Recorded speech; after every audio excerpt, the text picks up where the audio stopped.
Hello and welcome to school of humanities. बच्चों, आज की इस वीडियो में हम पढ़ने वाले हैं लैंड रिसोर्सेज के बारे में। ये part 3 of resources and development है। इससे पहले की वीडियो में हमने पढ़ा था कि रिसोर्सेज का मतलब क्या होता है, रिसोर्स कंजर्वेशन कैसे करते हैं। तो इस पर्टिकुलर चैप्टर में दो मेजर रिसोर्सेज के बारे में दिया हुआ है। पहला है लैंड रिसोर्स और इसके बाद हम पढ़ेंगे सॉइल के बारे में, सॉइल एज अ रिसोर्स। तो चलो लैंड रिसोर्स को थोड़ा डिटेल में पढ़ लेते हैं। ये डिटेल वीडियो है बच्चों, ठीक है। तो चलो तो शुरू करते हैं आज की इस चैप्टर में। मेरा नाम है सुमित बोरा और आप देख रहे हैं स्कूल ऑफ ह्यूमैनिटीज। बच्चों, लैंड रिसोर्स तो हम जानते ही हैं। सभी लोग ज़मीन पर रहते हैं, सभी लोग ज़मीन से घर बनाते हैं, इसमें एग्रीकल्चर करते हैं, सारा इंडस्ट्रियल हर चीज़ तो ज़मीन पर है, ट्रांसपोर्टेशन, कम्युनिकेशन, सब चीज़ ज़मीन पर है। तो लैंड एक बहुत इंपॉर्टेंट रिसोर्स हो जाता है और इसीलिए इसको तुम बोलोगे कंजर्व करना क्यों इंपॉर्टेंट है ना। तुम बोलोगे कि भैया लैंड में प्रॉब्लम क्या है, लैंड तो बहुत अनलिमिटेड है।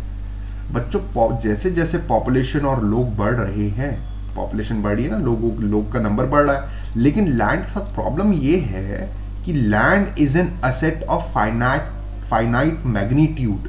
यानी लैंड जो हमारे पास है वो लिमिटेड क्वांटिटी में। अब अर्थ का साइज तो बढ़ नहीं सकता, या जितनी जमीन हमारे पास है क्या वो बढ़ सकती है? नहीं बढ़ सकती। लेकिन पॉपुलेशन बढ़ते जा रही है, बिल्डिंग्स बढ़ते जा रही हैं, है ना, एग्रीकल्चर बढ़ते जा रहा है। तो इसी के लिए लैंड को प्रॉपर यूज करना और उसको समझना एक इंपॉर्टेंट चीज हो जाती है। तो चलो शुरू करते हैं और पढ़ते हैं, ध्यान में देते हैं। We live on land, we perform our economic activities on land and we use it in different ways.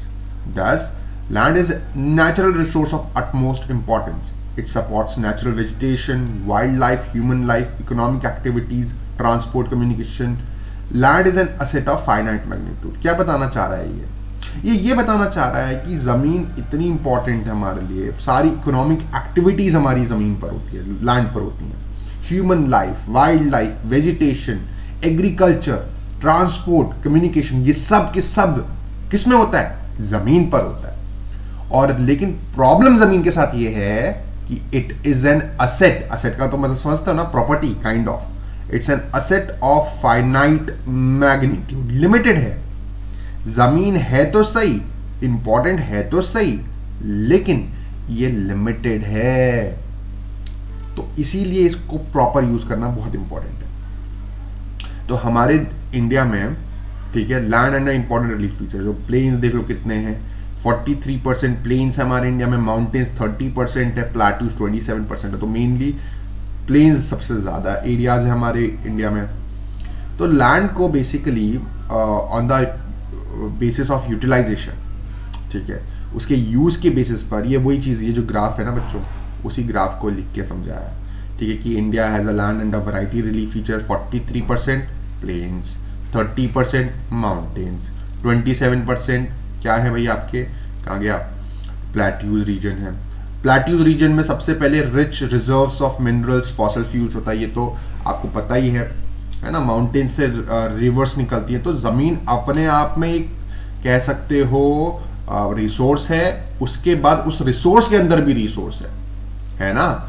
Land के अंदर भी तो मिनरल्स हैं, फॉसिल फ्यूल्स हैं, फॉरेस्ट होता है, रिवर्स है ना, बहुत सारी चीज़ें होती है लैंड में, ठीक है। प्लेन एरियाज में एग्रीकल्चर होता है, इंडस्ट्रीज होती हैं। तो रिसोर्स के अंदर रिसोर्स है, इसलिए लैंड एक बहुत इंपॉर्टेंट रिसोर्स बन जाता है। अब इस जमीन का यूटिलाइजेशन करना बहुत इंपॉर्टेंट है, राइट। और इंडिया में, या यूं कहूं मैं दुनिया में, अलग अलग तरीकों से लैंड का यूटिलाइजेशन होता है। कौन कौन से हैं? एक कॉमन फीचर, लॉजिक लगाओ, जमीन का किस किन चीजों में यूज होता है। पहला, फॉरेस्ट। एक पार्ट में तो सिर्फ आप समझ लो फॉरेस्ट ही फॉरेस्ट होगा,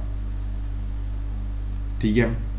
मान लो एक पार्ट में सबसे इंडिया में फॉरेस्ट कवर होगा, एक पार्ट में होगा क्या, एग्रीकल्चर, राइट। अच्छा, इसके बाद बच्चों कुछ पार्ट किस चीज का निकला होगा, नॉन एग्रीकल्चर पर्पस के लिए भी निकला होगा। यानी ऐसा जमीन जिसमें एग्रीकल्चर नहीं होता, है ना। बस, तो ये 3 मेजर क्राइटेरिया हैं, कैटेगरीज हैं, आप समझ लो। ये आप बोलोगे सर ये 5 है, तो आप पहले समझ तो लो। पहला है फॉरेस्ट। फॉरेस्ट बोले तो जंगल, जो पेड़ पौधे जंगल अरुणाचल प्रदेश, मध्य प्रदेश, उत्तराखंड है ना, हिमाचल प्रदेश, जम्मू कश्मीर, इन सब सारे स्टेट्स में है। दूसरा है एग्रीकल्चरल लैंड, यानी ऐसा लैंड जिस पर एग्रीकल्चर होता है। अब एग्रीकल्चरल लैंड की भी ना कुछ कैटेगरी होती है, वो भी डिस्कस करेंगे। और एक होता है नॉन एग्रीकल्चरल लैंड, यानी जिसमें एग्रीकल्चर नहीं होता, फिलहाल के लिए नहीं हो रहा, या कह सकते हो कि उसमें अभी कुछ और चीजें बन गई हैं या कैप्चर हो गई हैं। तो देखो, सबसे पहली category forest, non agricultural use में आ जाता है। Not land not available for cultivation, यानी एग्रीकल्चर के नहीं है, जैसे बैरन लैंड या वेस्टलैंड, जिसमें बंजर भूमि कहते हैं, जो फर्टाइल नहीं है, जिसमें एग्रीकल्चर नहीं हो सकता। इसी में दूसरी कैटेगरी होती है land put to non agricultural use, like building, houses, roads, factories, इस तरीके के। तो ठीक है, पहली कैटेगरी हो गई फॉरेस्ट, दूसरी कैटेगरी हो गई land not available for cultivation. इसके अलावा 3 जो कैटेगरी होती है वो एग्रीकल्चरल पर्पस के लिए होती है। एग्रीकल्चरल पर्पस से ही रिलेटेड ये 3 कैटेगरीज हैं। इसमें क्या क्या आता है? इसमें आता है other uncultivated lands, fallow lands, net sown area and gross crop area. ये एक ही पार्ट है। आप देखो, अदर अनकल्टिवेटेड लैंड्स में क्या होते हैं? ऐसे लैंड जो फर्टाइल तो है, ध्यान से सुनना, ऐसे लैंड जो फर्टाइल तो हैं बट उनमें कल्टीवेशन नहीं हो रहा है, जैसे कि permanent pastures and grazing land, यानी जो कि इसमें ही कैटेगरी है जिसमें ये जंगली जानवर या आपके गाय भैंस लोग वो करते हैं, ग्रेजिंग करते हैं, चारा खाने जाते हैं। ठीक। दूसरा है land under miscellaneous tree crop groves not included in, ऐसे कुछ लैंड जहां पर ना ट्रीज उगाए गए हैं, कुछ जमीनों में आपको पता होगा, जैसे कुछ ना इंपॉर्टेंट ट्रीज भी उगाए जाते हैं बट एग्रीकल्चरल यूज के लिए नहीं है, उसमें कोई एग्रीकल्चरल प्रोडक्टिविटी नहीं हो रही है, लेकिन उसमें ट्रीज वगैरह, ट्रीज के प्लांट्स उगाए गए हैं। तीसरा है कल्ट्रुएबल वेस्ट लैंड, ऐसा लैंड जो कि फर्टाइल है लेकिन उसमें एग्रीकल्चर हो नहीं रहा है। फर्टाइल लैंड है लेकिन एग्रीकल्चर हो नहीं रहा है, यानी ऐसा जमीन, कल्ट्रुएबल वेस्ट लैंड की कैटेगरी में वो जमीन आती है जिसमें जो कि 5 साल से ज्यादा लंबे टाइम तक के लिए लेफ्ट अनकल्टिवेटेड है, उसमें कल्टिवेटेशन हो ही नहीं रखा है। समझे कि नहीं समझे? अदर अनकल्टिवेटेड लैंड समझे कि नहीं समझे? अदर अनकल्टिवेटेड लैंड में 3 कैटेगरी आ गई, परमानेंट पैस्चर्स यानी ग्रेजिंग लैंड, दूसरा land under tree crop groves जिसमें ट्री क्रॉप्स उगाई गई हैं, दूसरा कल्ट्रुएबल वेस्ट लैंड यानी फर्टाइल लैंड है but has been left uncultivated for 5 years, more than 5 years। अच्छा, ओके, ये समझ में आया। उसके बाद होता है फैलो लैंड्स, एक सेकेंड, उसके बाद होता है फैलो लैंड्स। ये फैलो लैंड्स क्या होता है? फैलो लैंड्स का मतलब होता है, ये ना एक्चुअली एग्रीकल्चर के पीरियड के हिसाब से डिवाइडेड है, कुछ क्योंकि फर्टिलिटी में ऊपर नीचे हो जाता है उसमें। एक होता है करेंट फैलो, एक होता है other than current fallow. Current फैलो का मतलब होता है जो कि 1 साल या उससे कम समय तक के लिए जिसमें कल्टीवेशन नहीं हो रखा है, that is called as current fallow. मतलब 1 साल का टाइम पीरियड एग्रीकल्चर में कम ही माना जाता है, तो 1 साल या उससे कम, 0 से 1 साल के बीच में जिस लैंड में कल्टीवेशन नहीं हो रखा है, उसको छोड़ा हुआ है कल्टीवेशन के लिए, उसको करेंट फैलो कहते हैं। इसके बाद अदर देन करेंट फैलो होता है जिसमें 1 से 5 साल तक के लिए एग्रीकल्चर नहीं हो रखा है, फर्टाइल है। देखो इसमें 3 बेसिकली, अब आप देख सकते हो 3 कैटेगरी आ जाती है। एक होता है कल्ट्रुएबल वेस्ट लैंड, एक other than current fallow land, एक करेंट फैलो लैंड। क्या होता है इस कैटेगरी को समझना जरूरी है। C for current, F for fallow. Current fallow, current fallow 0 से 1 एग्रीकल्चरल साल के लिए उसमें एग्रीकल्चर नहीं हुआ है।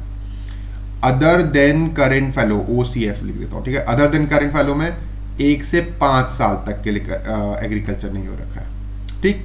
कल्ट्रुएबल वेस्ट लैंड, इसमें 5 साल से ज्यादा, 5 years, मोर देन 5 years के लिए एग्रीकल्चर नहीं हो रखा है, राइट। तो ये आपके कैटेगरीज हो गई एग्रीकल्चर में। देखो permanent pasture, land under tree groves, बहुत आसान है, थोड़ा सा ना ध्यान देने वाली बात है। अगर टॉपिक को ध्यान दोगे, टॉपिक को समझोगे तो कैसे समझ में नहीं आएगा यार। हो सकता है कि थोड़ा सा डिफिकल्ट लगे, एट टाइम्स बीच में कंफ्यूजिंग लग जाता है, लेकिन कमेंट करो, समझने का प्रयास करो। अगर आप अपनी तरफ से किसी चीज का प्रयास करोगे तो ऐसा कैसे नहीं हो सकता कि आप समझोगे नहीं, समझ में नहीं आएगा। इसके बाद आता है मेन जमीन, जो कि जिसमें क्रॉपिंग होती ही होती है। ये दो कैटेगरीज है, नेट सोन एरिया और ग्रॉस क्रॉप्ड एरिया। क्या है नेट सोन एरिया? यानी एक जमीन सिंपल जिस पर एग्रीकल्चर होता है, क्रॉप्स उगाई जाती हैं, राइट, उसको नेट सोन एरिया कहते हैं। फिजिकल एक्सटेंट ऑफ लैंड, ठीक है। Net sown area, the physical extent of land on which crop are sown harvested is known as net sown area. Simple physical extent है, जो जमीन का टुकड़ा जिसके डायमेंशन कितना उसमें एग्रीकल्चर हो सकता है, उसको नेट सोन एरिया कहते हैं। तो ग्रॉस क्रॉप्ड एरिया क्या होता है? ये क्या कोई जमीन, हवा में जमीन होती है? नहीं। ग्रॉस क्रॉप्ड एरिया, अब ऐसा तो है नहीं कि एक जमीन पर एक ही साल में सिर्फ एक क्रॉप होगी, ऐसा होता है क्या? नहीं होता है। साल में 2 क्रॉप्स या हद से हद कई बार 3 क्रॉप्स भी उगा दी जाती हैं। तो हम लोग एग्रीकल्चरल प्रोडक्टिविटी के हिसाब से काउंट करते हैं। So the area sown more than once in an agricultural year plus net sown area is called gross cropped area. यानी जो एरिया में ग्रॉस क्रॉप्ड एरिया में 2 चीजें आ जाती हैं। ऐसा जमीन जिसमें साल में 2 बार क्रॉप्स लगाई जा रही है, तो एग्रीकल्चर प्रोडक्टिविटी डबल हो गई ना उसकी। आप समझ रहे हो? हमारे पास जमीन एक है लेकिन साल में 2 बार हम लोग उसको का यूज कर ले रहे हैं, राइट। तो एग्रीकल्चर प्रोडक्टिविटी डबल हो गई हमारी, तो एग्रीकल्चरल प्रोडक्शन भी डबल हो गया। तो इसका प्लस जो हमारे पास नेट सोन एरिया है, जो एक्चुअल में वो जमीन है, उसको हम कर देते हैं gross cropped area. I think आप समझ रहे हो। नहीं समझ में आएगा तो मेरे को कमेंट में पूछ सकते हो, ठीक है। एक्चुअल जमीन प्लस उसका कितनी बार उसका यूज कर लिया है, 2 बार कर लिया है, 3 बार कर लिया है, वो सारी एग्रीकल्चर प्रोडक्टिविटी को आप इंक्लूड करते हैं ग्रॉस क्रॉप्ड एरिया में, ठीक है। ओके, दैट इज, ये इस तरीके से आप कह सकते हो कि यूज टाइप्स ऑफ यूजेस हो जाते हैं, ठीक है। Forest, land not available for cultivation, other uncultivated land, fallow land, net sown area वगैरह वगैरह। इसके बाद हमारे देश में देखो, कोई भी जमीन जो होती है, लैंड यूज पैटर्न कैसे होता है? Land, the use of land is determined both by physical factor like topography. Topography मतलब फिजिकल फीचर किसी एरिया के, वहां पर पहाड़ हैं, प्लेन्स हैं, प्लेट्यूज हैं, क्या है? Climate, soil type, human factor, population density, technological capability की कितनी पॉपुलेशन है, कितनी वहां की इस एरिया में कितना डेवलपमेंट हुआ है। तो किसी भी एरिया का जो जमीन है या लैंड यूज है, वो इन सारी चीजों पर आधारित रहता है। ये बड़ा इंपॉर्टेंट चीज है, इसको हल्के में मत लेना। कौन कौन से फैक्टर्स है? टोपोग्राफी, यानी टोपोग्राफी का मतलब मैं बता चुका हूं। टोपोग्राफी का मतलब बच्चों होता है फिजिकल फीचर्स, ठीक है, फिजिकल फीचर्स, फिजिकल फीचर्स। फिर होता है climate, soil type, human factor like population density, technological capability, cultural and tradition. तो उसी के हिसाब से जमीन का यूज होता है। अब जैसे प्लेट्यूज में फर्टाइल लैंड कम होती है, तो वहां जमीन का एग्रीकल्चरल प्रोडक्टिविटी के लिए कम यूज होगा, माइनिंग ज्यादा होगी। प्लेन एरियाज में, नदर्न प्लेन्स में एग्रीकल्चरल एक्टिविटीज ज्यादा होने का कारण है simple fertile soil, fertile land. फिर क्लाइमेट है, क्लाइमेट के हिसाब से कैसे होगा? सॉइल टाइप, किस तरीके की सॉइल है उस तरीके की क्रॉप वहां पर यूज होगी, है ना। तो ये सारी चीजें डिपेंड होती है लैंड यूज पैटर्न पर, समझे। अब देखो, ये पूरा इन्होंने फिगर दे रखा है कि इंडिया में लैंड यूज पैटर्न कैसा है, किस तरीके से लैंड यूज करा जाता है। नेट सोन एरिया, ये पूरा जो आप देख रहे हैं ग्रीन कलर का, ये नेट सोन एरिया है, ओके। अब फॉरेस्ट, द सेकेंड नंबर पर जो सबसे ज्यादा है वो है फॉरेस्ट। ये देखिए, फॉरेस्ट हो गया। उसके अलावा फिर बैरन लैंड भी है, कुछ जो वेस्ट लैंड है ना। इसमें barren and culturable waste land include करा हुआ है। Area under non agricultural use, जिसमें हम बिल्डिंग्स बनती हैं, रहती हैं।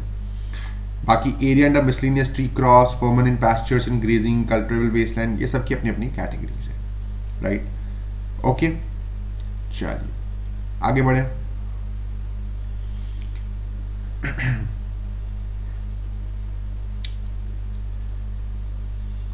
तो total geographical area of India is 3.28 million square kilometre. Land use data, however, is available only for 93% of total geographical area because the land use reporting for most of northeastern state Assam has not been done fully. तो भाई India का जो actual area है वो this much 3.28 million square kilometre, लेकिन हमारे पास सिर्फ 93% of the total geographical area, जितना हमारे इंडिया में जमीन है उसका मात्र 93% हमारे पास अवेलेबल है डेटा। क्यों भाई? क्योंकि असम और कुछ पाकिस्तान और चाइना का जो पार्ट ऑक्यूपाइड है और असम में जहां पर मिलिटेंसी थी वहां पर अभी तक का ये थोड़ा सा clear cut land use reporting नहीं हो पाई है। ठीक है, so the land use under permanent pasture has also decreased. How are we able to feed our huge cattle population on this pasture land? What are the consequences of it? ये सोचने वाली बात है ना, ये समझने वाली बात है ना कि अगर ग्रेजिंग लैंड कम होते जाएंगे, जो परमानेंट पैस्चर, जो हमेशा से जो आपके पैस्चर लैंड है जहां पर ये चारा खाने जाते हैं गाय भैंस, अगर वो कम होते जाएंगे तो गाय भैंसों को चारा मिलेगा कहां से? इससे कैटल पॉपुलेशन पर बड़ा ही असर पड़ेगा, बुरा असर पड़ेगा, right? So most of the other than current fallow lands are either of poor quality or the cost of cultivation of such land is very high. Hence, these lands are cultivated once or twice in about 2 to 3 years. तो होता क्या है बच्चों, देखो अब दिक्कत क्या है, जो current fallow land, other than current fallow land, यानी जिनका जो टाइम पीरियड होता है 1 से 5 साल का लगभग, ठीक है, 1 से 5 साल के अंदर अंदर का जो पीरियड होता है, इन लैंड को कल्टीवेट करने की कॉस्ट बहुत ज़्यादा है, इसलिए इनको कल्टीवेशन कम होने का रीज़न ही है ना, या तुम समझो अदर देन वहाँ पर इरिगेशन ज़्यादा करना पड़ता होगा। ये बस बता रहे कि ऐसा क्यों है, क्यों आप दिमाग में ये बताना चाह रहे कि भाई ज़मीन है तो उसमें कल्टीवेशन करो ना, समझ रहे हो? वो कह रहे हैं कि भैया इसलिए नहीं कर पाते क्योंकि cost of cultivation is very high, इसलिए साल में एक या so these lands are cultivated once और twice in about 2 to 3 year, 2 या 3 साल में 1 या 2 बार इधर पर कल्टीवेशन हो जाता है, ऐसा होता है। अगर इनको हम नेट सोन एरिया में इनको भी इंक्लूड कर देंगे तो 54% हो जाएगा, मतलब बढ़ जाएगा बेसिकली नेट सोन एरिया का रिजल्ट। अब वही बताया, देखो ये हर जगह पंजाब हरियाणा जो फर्टाइल लैंड है वहाँ पर 80% एरिया कल्टीवेशन में ज़्यादातर है, it is over 80%। Arunachal Madhya Pradesh, Arunachal Mizoram Manipur Andaman Nicobar में मात्र 10% है, ठीक है। तो ये बेसिकली बस बता रहा है, आप समझने का कोशिश करो कि ऐसा है तो क्यों है। Forest area in country is far lower than the desired 33% of geographical area as it was outlined in national forest policy. हमारी एक 1952 में नेशनल फॉरेस्ट पॉलिसी बनाई सरकार ने, जिसमें हमने मिनिमम लिमिट तय करी थी 33% ऑफ ज्योग्राफिकल एरिया, कि हमारा जो फॉरेस्ट कवर होना चाहिए दैट शुड बी 33%, और एक्चुअल में है कितना, ऊपर वाली ग्राफ में आप देख सकते हो, है ना, कम है ना भाई, देखो कितना है, जरा देख ही लेते हैं चलो, 18.11। और ये कौन सा है, ये आपका 1960-61 में, 14-15 में तो भाई 23 है, तो 10% में अभी तक गिरावट है। तो 33% ऑफ ज्योग्राफिकल एरिया हमारी नेशनल फॉरेस्ट पॉलिसी में डिजायर्ड एम था, हमारा टारगेट था। It was considered essential for maintenance of ecological balance. भाई 33% इकोलॉजिकल, तभी तो इकोलॉजी खराब हो चुकी है, आप समझो। The livelihood of millions of people who live on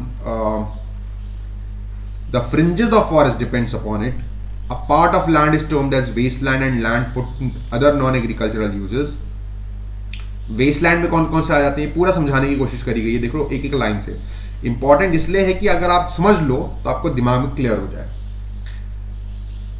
Westland include rocky arid desert area. Desert area पूरा थार डेजर्ट आपका वेस्टलैंड में आ गया, है ना, जहां पर एग्रीकल्चर नहीं हो सकता। रॉक एरिड रीजन यानी ड्राई रीजन, जैसे वो क्या बोलते हैं उसको, कच्छ, गुजरात में जो कच्छ रीजन है ना। तो put to other non-agricultural uses include settlement, road, railways, industry. Continuous use of land over a long period of time without taking appropriate measures to conserve and manage it has resulted in land degradation. बचपन से पढ़ा है बच्चों कि इतना excessive use कर दिया है, उसको प्रॉपर, उसको मेंटेन कर ना करने की वजह से इतना ज्यादा उस लैंड पर, जमीनों पर हमने लोड डाल दिया है कि अब प्रॉपर लैंड डिग्रेडेशन हो रहा है। और इस लैंड डिग्रेडेशन को अगर आज भी सोसाइटी ने ध्यान नहीं दिया तो एक समय पर ये जमीन बचेगी नहीं। अब आप बोलोगे सारी जमीन चले कहां जाएगी? बच्चों, ये जमीन ऐसी बन जाएगी, पॉपुलेशन होगी ज्यादा, जमीन में सीड डालोगे लेकिन एग्रीकल्चरल प्रोडक्शन होगा नहीं, फर्टिलिटी खत्म, लोगों के खाने वाले मुंह बढ़ रहे हैं और जमीन, एग्रीकल्चर प्रोडक्शन कम होते जा रहा है। तो इसीलिए इट्स हाई टाइम कि हमें कंजर्व करना पड़ेगा जमीन को, हमें कुछ कंजर्वेशन स्टेप्स उठाने पड़ेंगे। और वो क्या है? देखो, land degradation and conservation. Land degradation मतलब समझते हो ना? लैंड डिग्रेडेशन का मतलब होता है कि भैया जमीन का गिरावट होना, जमीन की फर्टिलिटी में, जमीन की यूटिलिटी में गिरावट हो जाना, दैट्स लैंड डिग्रेडेशन। तो देखो, we have shared our land with the past generation and will have to do so with the future generation too. 95% of our basic needs for food, shelter, clothing are obtained from zameen, land. 95%. Human activities have not only brought about degradation of land but have aggravated the pace of natural forces to cause damage to the land. Humans ऐसे ही है भाई, humans ने degrade तो करा ही करा जमीन को, उसके साथ साथ बाकी सारी चीजों को भी और एग्रावेट कर दिया भाई। एक वाटर के थ्रू, एयर के थ्रू इतना इकोलॉजिकल बैलेंस डिस्टर्ब कर दिया कि सॉइल इरोजन, सॉइल डिग्रेडेशन और लैंड डिग्रेडेशन और ज्यादा तेज स्पीड में हो गए। तो कौन सी वो एक्टिविटीज है जिनकी वजह से ये सब हो रहा है? ये देखो, some human activities like deforestation, पेड़ों को काटना, ओवरग्रेजिंग यानी गाय बैलों को इतना ग्रेज करवा देना कि रिक्वायरमेंट नहीं है और वो फिर पूरा परमानेंट पैस्चर खत्म। माइनिंग, क्वायरिंग, ये लोड, ये रॉकीज, माइनिंग और क्वायरिंग समझते हो? जो मतलब खनिज पदार्थों को माइन करके निकालना खदानों से, ठीक है। To have contributed significantly to land degradation. तो ये सबसे बड़ा रीजन है, डिफॉरेस्टेशन, ओवरग्रेजिंग, माइनिंग, क्वायरिंग। तो इसके लिए क्या करना पड़ेगा भाई? इसके लिए सिंपल सी बात है, बचपन से पढ़ते आ रहे हो, वही चीज दोबारा पढ़ा रहे हैं। Mining sites are abandoned after excavation work. होता क्या था? लैंड डिग्रेडेशन का रीजन बता रहे हैं कि माइनिंग कर ली, उसके अंदर से कोल, डायमंड जो निकालना निकाल लिया, उसके बाद उसको छोड़ दिया, अबेंडन कर दिया। After excavation work is complete, living deep scarce and traces of overburden. कभी आप झारखंड या छत्तीसगढ़ विजिट करो, ठीक है, या ये बिहार वाले रीजन विजिट करोगे जहां पर माइनिंग होती थी, कई ऐसे एरियाज हैं जहां पर माइनिंग करके छोड़ दिया गया है, खुला छोड़ दिया गया है। उधर पर पूरा गड्ढा, उस पूरे जमीन पर गड्ढे हो गए हैं।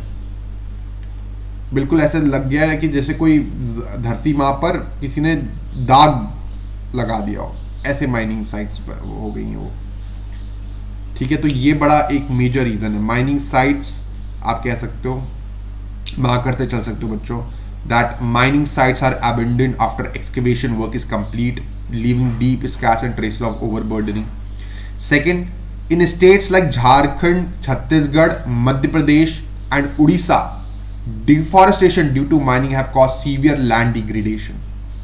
इन स्टेट्स में बहुत ज़्यादा डिफॉरेस्टेशन हुआ over the period of time. Jharkhand, Chhattisgarh mining की वजह से हुआ है यहाँ पर। दूसरा, गुजरात, राजस्थान, एमपी, महाराष्ट्र में तो ओवर ग्रेजिंग की वजह से मेन रीजन हुआ लैंड डिग्रेडेशन का। स्टेट्स का भी नाम दे रखा है, रीजन भी दे रखा है, देखो क्या, ठीक है।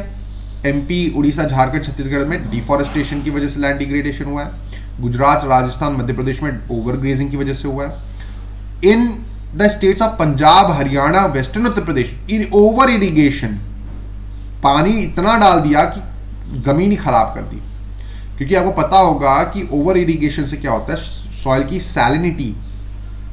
सैलिनिटी और एल्कलिनिटी मतलब वही आपका केमिस्ट्री में वो जो है, तो अगर ये सब बढ़ जाता है तो भैया फर्टिलिटी खत्म हो जाती है ना। तो एल्कलिनिटी बढ़ जाती है, सैलिनिटी बढ़ जाती है, तो फर्टिलिटी खत्म हो गई। तो ये ओवर इरिगेशन एक चौथा रीजन है। The mineral processing industries like grinding of limestone for cement industry and calcite and soapstone for ceramic industry generate huge quantity of dust. Cement industry और सिरामिक इंडस्ट्री में डस्ट बहुत ज़्यादा होती है atmosphere में, उस एरिया में डस्ट। अब इससे क्या होता है कि ये डस्ट उड़कर ज़मीन पर जाती है और फिर बाद में ये ज़मीन धीरे धीरे धीरे धीरे ज़मीन के ऊपर सेटल हो जाती है। जैसी बारिश आती है तो ये डस्ट पूरे के पूरे ग्राउंड वाटर के अंदर इसको लेके जाती है एंड हेंस बस ग्राउंड वाटर क्या हो जाता है, इम्प्योर हो जाता है इसकी वजह से। तो वो ये भी एक रीज़न है। तो आप देख सकते हैं, ये देखिए, so the mineral processing industry like limestone for cement industry, calcite, soapstone for ceramic industry can generate huge quantity of dust in atmosphere. It retard the process of infiltration of water into the soil, जिसकी वजह से पहला तो reason ये हो जाता है कि ये डस्ट एक लेयर बना देती है ज़मीन के ऊपर, ऐसी लेयर कि जब ऊपर से वाटर गिरता है वो बेसिकली लैंड उसको प्रॉपरली एब्जॉर्ब भी नहीं कर पाता। ये भी एक बड़ी प्रॉब्लम है, ठीक है, जिसकी वजह से एरिडिटी यानी ड्राइनेस ऑफ द लैंड बढ़ जाती है। 5वां पॉइंट हो जाएगा ना। और छठवां, देखो कितने सारे रीजंस हो। Industrial effluents as waste have become a major source. Industry से निकलने वाले एफ्लुएंट्स जमीन और पानी को तो खराब कर ही रहे हैं। तो ये बच्चों हो गए आपके over grazing, over irrigation, deforestation है ना, ओवर इरिगेशन है ना, और ये dust from calcite and cement industry, industrial effluents. तो ये सारी रीजन की वजह से लैंड डिग्रेडेशन बहुत ज्यादा हो रहा है। अब इस प्रॉब्लम को सॉल्व कैसे किया जाए? बच्चों बचपन से पढ़ रहे हो, डिफॉरेस्टेशन है तो एफॉरेस्टेशन कर दो, अपोजिट। क्या करो, जमीन में पेड़ लगाना शुरू करो, प्रॉपर मैनेजमेंट ऑफ ग्रेजिंग करो। भैया जानवरों को बोलो थोड़ा कम कम खाओ, इतना ज्यादा क्यों खिला रहे हो उनको, ठीक है। दूसरा planting of shelter belts. Shelter belts क्या होते हैं? देखो जो खेत होते हैं ना, खेत में खुला जब खेत होता है तो हवाएं चलने की वजह से वो जब हवाएं चलती हैं सराउंडिंग एरिया से तो क्या करती है, टॉप लेयर जो फर्टाइल सॉइल की टॉप लेयर होती है खेतों में, उसको उड़ा के ले जा लेती हैं, जिसकी वजह से सॉइल की फर्टिलिटी डिक्रीज हो जाती है। अब इसका एक बढ़िया तरीका निकाला हमारे एग्रीकल्चरल साइंटिस्ट बोल लो या फार्मर्स ने, और इसका क्या बढ़िया तरीका निकाला हम बताते हैं। देखो, इसका एक बहुत बढ़िया तरीका निकाला कि अगर आप विंड के डायरेक्शन को या विंड के फ्लो को ब्रेक कर दो, खेतों में जो विंड बह रही हैं उनके फ्लो को ब्रेक कर दो, तो उसके लिए क्या करा इन लोगों ने, इसके किनारे किनारे कुछ पेड़ पत्ते पौधे और पेड़ लगा दिए, ठीक है। ये देखो ऐसे किनारे किनारे किनारे किनारे, इन्हीं को बोलते हैं शेल्टर बेल्ट्स। ये पेड़, ये जो गोल गोल बना रहा हूं ना, ये पेड़ है समझ लो, ठीक है, खेतों के चारों ओर, ताकि जब विंड आए तो पेड़ों से टकरा जाए, ठीक है। So planting of shelter belts for plant, control on over grazing, stabilisation of sand dunes by growing thorny bushes. जो सैंड ड्यून्स होते हैं डेजर्ट्स एरियाज में होते हैं ना, डेजर्ट्स में सैंड ड्यून्स, तो उन सैंड ड्यून्स को स्टेबलाइज करा जाए। कैसे होता है, ये ऐसे और ये ऐसे, थोड़े सैंड ड्यून्स होते हैं ना इस तरीके, इनको स्टेबलाइज करा जाए बाय ग्रोइंग थॉर्नी बुशेस। इनके आसपास पूरा क्या कर दिया जाए, थॉर्नी बुशेस को ग्रो कर दिया जाए, ठीक है। So planting of shelter belts, ये भी एक पॉइंट बन सकता है। Stabilising of sand dunes by growing thorny bushes are some of the method to check land degradation in arid areas. बाकी proper management of waste lands करा जाए, control on mining activities, proper discharge of industrial effluent, और मतलब basically उनको waste treatment करने के बाद ही उनका डिस्चार्ज किया जाए, तो इससे वाटर डिग्रेडेशन कम हो सकता है। तो एक बार दोबारा देख लो, कंफ्यूजन है तो। Afforestation and proper management of grazing, planting of shelter belts, stabilisation of sand dunes arid regions में, proper management of waste lands, control of mining activity, proper discharge और disposal of waste treatment land, ये पूरा ही हो जाएगा। तो इस तरीके से आप कर सकते हो। आसान बहुत कुछ नहीं है, मैंने इसको जल्दी जल्दी पढ़ा दिया क्योंकि ये आसान है। इतना दिक्कत होगी तो कमेंट में पूछ लो कि सर क्या आपने जल्दी पढ़ा दिया ऐसे, ठीक है। तो बच्चों ये तो आज का टॉपिक कंप्लीट है। कल हम लोग सॉइल एज अ रिसोर्स, बल्कि आज ही शाम तक का मैं सॉइल एज अ रिसोर्स की वीडियो डाल दूंगा, और आप लोग प्लीज़ इसको, मेरे चैनल को, इस वीडियो पसंद आई तो लाइक करिएगा, ठीक है, शेयर भी करिएगा, सब्सक्राइब भी करिएगा। यार थोड़ा सा टारगेट रखते हैं, अभी तो बिल्कुल ही मैं सिर्फ डिटेल में पढ़ा रहा हूँ, डिटेल में बच्चों को देखना है नहीं। कोशिश करो डिटेल में देखो, समझो, तभी तो मज़ा आएगा, है ना। चलो, दैट्स ऑल फॉर टुडे बच्चों, टेक केयर, बाय, शबा खैर, बाय बाय, गुड नाइट।